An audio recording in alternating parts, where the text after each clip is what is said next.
안녕하세요. 네. 안녕하세요. 오늘 만화책 레인저에서 소개할 교실에 두고 읽을 만한 만화책은 밤의 교실입니다. 김규하 작가가 쓰고 그렸고요. 샘터에서 펴냈습니다. 보시다시피 책은 딱 한 권, 이렇게 두꺼워 보이긴 하는데 금방 읽을 수 있습니다. 그래서 온 작품 읽기 책으로도 좋고요. 교실에 두기에도 부담스럽지가 않아요. 이게 막 30권, 40권씩 세트가 되면 사실 부담스러운데요.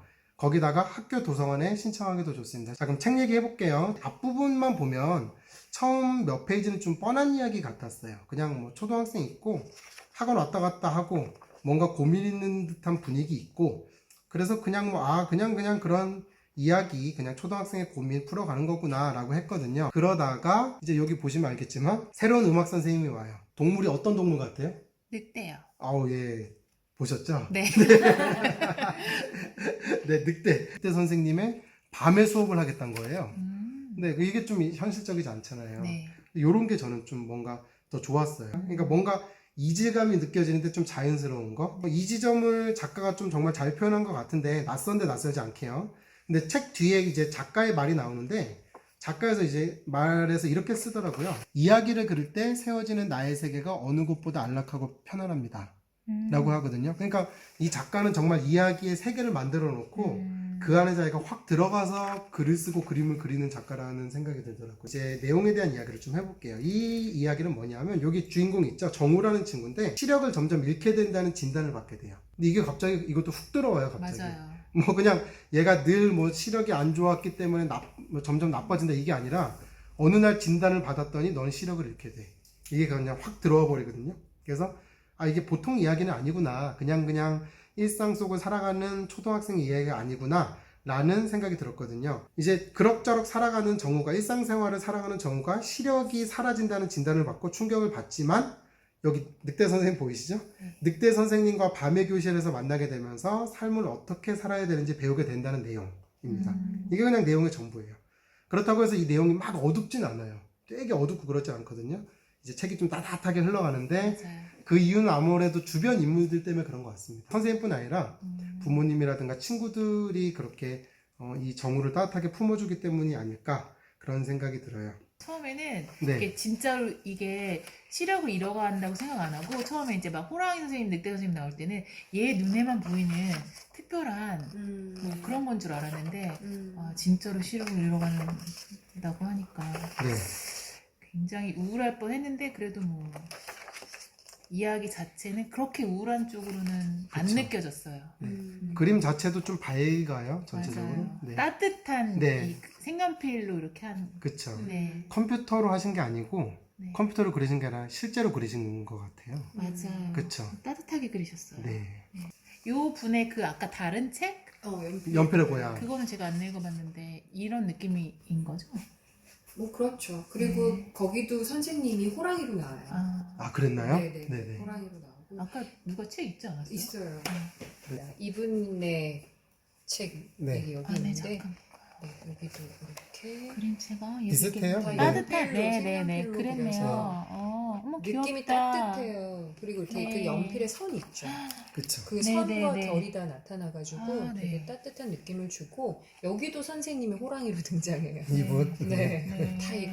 네, 이렇게 나오는데, 저는 이 책 읽으면서 되게 마음에 와닿던 문구가 하나 있어요. 네. 그게 뭐냐면, 이 친구가 하는 말이 있어요. 맞아요. 그럴 수 있다는 건 안 그럴 수도 있다는 뜻이잖아.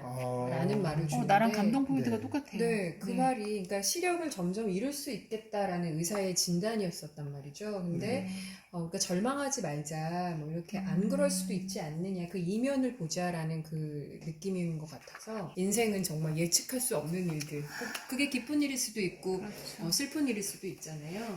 근데 그럴 거야 라는 것 때문에 내 앞에 펼쳐질 그 미래의 모든, 현재를 포함해서 미래의 모든 시간을 절망 속에서 살아갈 필요는 없을 것 같고, 그래서 안 그럴 수도 있다라는 그 희망 하나 우리가 줄 수 있다는 게 되게 좋았던 것 같아요, 저는. 네. 이제 정우가 여기서 위로를 받는 만큼, 사실 이제 어른들도 마음의 위로를 받는 느낌을 들 수 있다, 이렇게 생각이 들거든요.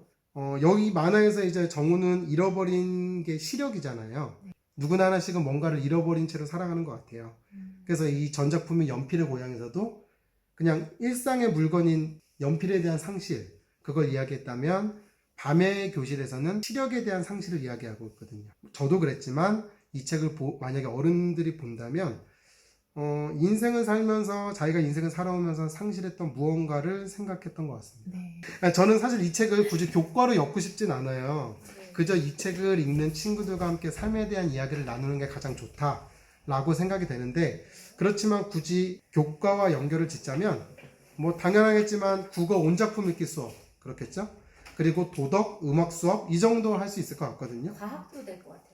과학이요? 왜죠? 달 이렇게.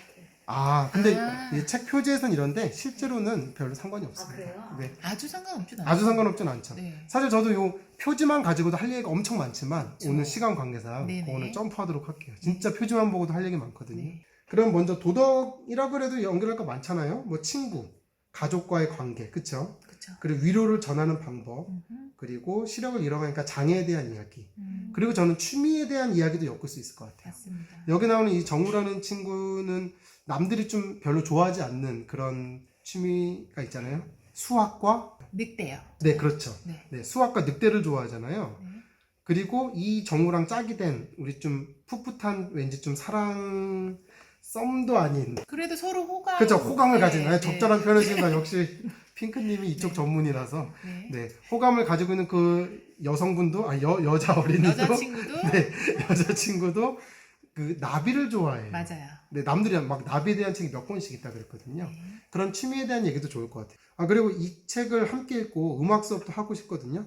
일상 속 소리를 듣고 이걸 음악으로 표현하는 거거든요. 그래서 조용히 귀를 기울이면 뭐 아빠가 양파를 써는 소리, 연필에 종이를 스치는 소리, 빗소리도 들리고요. 자기가 그대로 거실에 누워서 빗소리가 들리니까 비를 맞는 느낌이면서 자연스럽게 그걸 음악으로 하면 얘가 음악 영재인 것 같죠. 네. 하지만 연주는 멜로디언입니다. 멜로디언으로도 그러니까 물론 멜로디언을 비하하는 게 작곡할 수 아니라 학생들이 이걸 보고 뭐 피아노를 쳐야 된다든가 기타를 쳐야 되는가 음. 왠지 그런 이미지를 느낄 수 있지만 그런 되게 학생들이 자주 평범한. 예, 그렇죠. 네. 평범하게 쓰는 멜로디언. 음, 그리고 이 다른 친구들도 뭐 캐스터네츠라든가 맞아요. 탬버린이라든가 정말 초등학생들이 사용하는 그런 악기들 있잖아요. 그런 악기를 사용을 하거든요. 그렇기 때문에 오히려 초등학생들하고 더 수업을 하기 좋은 것 같아요. 음악적 재능 이런 걸 떠나서요. 그리고 물론 이제 책에서 나오는 그 재즈 있잖아요. 조지 거슈인의 랩소디 인 블루. 네. 그리고 문라이트 세레나데.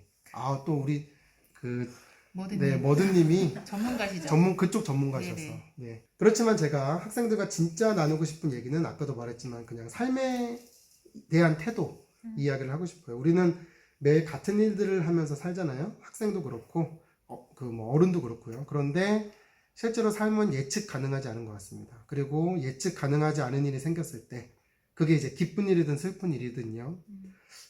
나는 어떻게 삶을 대해야 할 것인가 라는 이야기를 이제 하면 좋을 것 같아요. 자, 아까도 얘기했지만 사실 할 얘기 굉장히 많지만 여기까지만 저는 하도록 하겠습니다. 네. 그럼 밤의 교실 결론. 초등학교 3학년 이상 추천. 하지만 학년이 높아질수록 나눌 이야기가 많아지고 깊어진다. 한 권이라 교실에 두기에도 좋고 학생들이 읽기에도 부담이 없다. 내용은 참 좋다. 자, 마지막으로 작가의 말을 읽으면서 영상을 마치고 싶은데요. 티레인저의 대변인 그렇죠. 스불림. 네, 이분이 또 대변 전문이라서 대변인. 네. 뭘 읽으면 돼? 요 부분을 이제 읽어주시면 될 것 같습니다. 때때로 눈앞이 캄캄해지는 일들이 일어납니다. 그런 순간에 나도 모르게 비틀거리게 되지요. 다시 중심을 잡기 위해서는 사랑이 필요합니다. 주변에 숨어있는 크고 작은 사랑을 발견해 나가다 보면 다시 삶을 사랑할 용기가 생깁니다. 지금까지 저에게 다채로운 사랑을 가르쳐준 제 삶 속의 모든 이들에게 이 이야기를 바칩니다. 수불이 다 했네요. 네, 마지막만 이렇게 감동으로 끝나면 되는 거 아니겠습니까? 그렇습니다. 네. 추천드립니다. 네, 저 완전 추천이요.